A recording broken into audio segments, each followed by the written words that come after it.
한동훈 비대위원장은 거짓말로 국민을 속이려 하지 마십시오. 김건희 여사가 도이치모터스 주가 조작을 통해 23억 원의 차익을 얻었다는 검찰 보고서 내용에 대해 한동훈 비대위원장이 옛날 문재인 정권에서 나온 문서라고 했습니다. 오히려 4천만 원을 손해봤다고 윤 대통령이 거짓말했지만 김건희 여사가 23억 원의 차익을 얻었다는 검찰의 종합의견서는 2022년 12월 30일 작성된 것입니다. 2022년 12월에 대한민국 대통령이 누구입니까? 문재인입니까? 윤석열입니다. 윤석열 대통령은 22년 5월 10일 취임했고 한동훈 비대위원장은 같은 해 5월 17일 윤석열 정부 법무부 장관에 취임했습니다. 한동훈 장관은 취임하자마자 대대적인 검찰 인사를 단행했습니다. 그러므로 2022년 12월 검찰의 종합의견서는 문재인 정권의 검찰이 작성한 것이 아니라 윤석열 정권의 검찰이 만든 것입니다. 100번 양보해서 문재인 정부 시절 미리 작성된 문서라 치더라도 윤석열 정권의 검찰이 내용을 검증하고 사용한 것이니 그 내용의 신뢰성에는 누구도 토를 달지 못할 것입니다.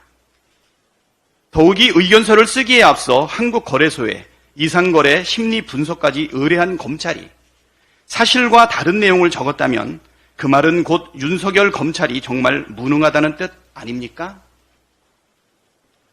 얼마나 국민을 우습게 여겨야 이렇게 금방 들통날 뻔한 거짓말을 태어나게 할 수 있는지 의문입니다.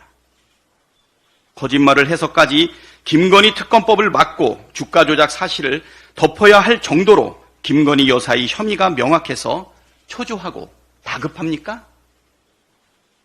정치에 입문하자마자 거짓말을 늘어놓는 모습을 보니 대단히 실망스럽습니다. 양치기 소련이 되려고 하는 게 아니라면 한동훈 비대위원장은 거짓말로 국민을 속인 것에 대해 국민께 사과하십시오. 작은 거짓말이 큰 거짓말을 낳습니다. 관을도덕이 소도덕이 된다는 말도 있습니다. 거짓말을 바로잡지 않으면 나중에 콩으로 매주를 쓴다 해도 아무도 믿지 않게 될 것입니다. 국민권익위원회가 권력이익위원회로 전락했습니다. 권익위가 이재명 대표가 부산에서 피습된 뒤 헬기로 이송된 것을 두고 특혜가 있는지 없는지 조사하겠다고 합니다. 어처구니가 없습니다. 소방청과 부산대병원, 서울대병원 측 모두 정상적인 절차를 밟아 이송했다고 하는데도 무슨 특혜가 있는 것처럼 몰아가고 있습니다. 수많은 단체들이 지난해 권익위에 고발한 김건희 명품백 수수에 대한 조사는 하고 있습니까? 윤석열 대통령의 법대 동기가 위원장을 맡고 있는 권익위가 백주 대낮에 테러를 당하고 구사일생으로 살아 돌아온 제1원내정당 대표를 파렴치범으로 몰아가고 있습니다. 이게 정상입니까? 총리실은 가짜뉴스를 확산시키고 경찰은 살인미수범 수사를 축소 은폐하더니 그걸로 모자랍니까? 한마디로 미친 정권입니다. 총선에서 반드시 윤석열 정권을 심판해야 할 이유가 추가되었습니다. 원희룡 전 장관은 양심부터 챙기시기 바랍니다. 원희룡 전 장관이 어제 열린 국민의힘 인천시당 신년위원회에서 이런 말을 했다고 합니다. 우리 정치가 꽉 막혀 있다. 대한민국이 앞으로 나아가야 하는데 돌덩이 하나가 자기만 살려고 이 길을 가로막고 있다. 딱 들으니 누가 생각납니까?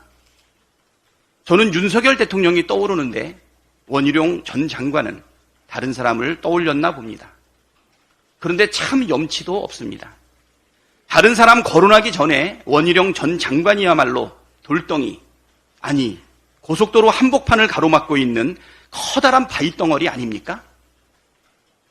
멀쩡한 서울 양평 고속도로 노선을 윤석열 대통령 장무땅 인근으로 휘게 만든 장본인이 누구인지 온 국민이 다 아는데 어디서 돌덩이를 운운합니까?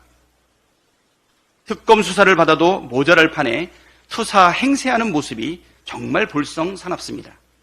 정치인 이전에 사람이 되어야 합니다. 양심이 있다면 자중하고 자숙하기를